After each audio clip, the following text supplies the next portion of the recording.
Hello and welcome to our tutorial on how to make the 1904 Royal Coat, an unlined vintage-inspired piece from sisterMAG patterns. First, you'll cut all your pieces. From your main fabric, 2 fronts, 2 backs, 2 front and 2 back sleeves, 2 collars on the fold, 2 pocket bags, and 2 pocket flaps on the fold. From your lining fabric, 2 fronts, 2 backs, 2 front sleeves, 2 back sleeves, 2 pocket bags. Finish all edges except for the front edge of the facing. Press in the fold line along the front edge of your coat.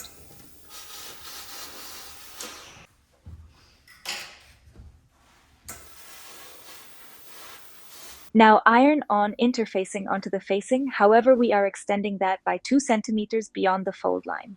However, be careful while ironing, because you are only ironing the interfacing on up to the fold line. Do not iron on the 2 centimeters of interfacing that point into the coat.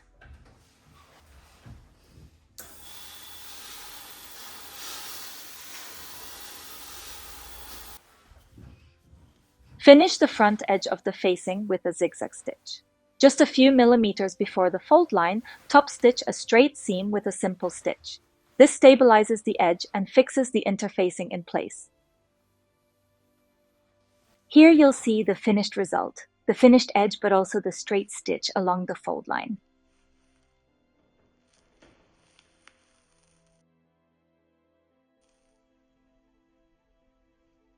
Now iron in the fold line once again to secure everything.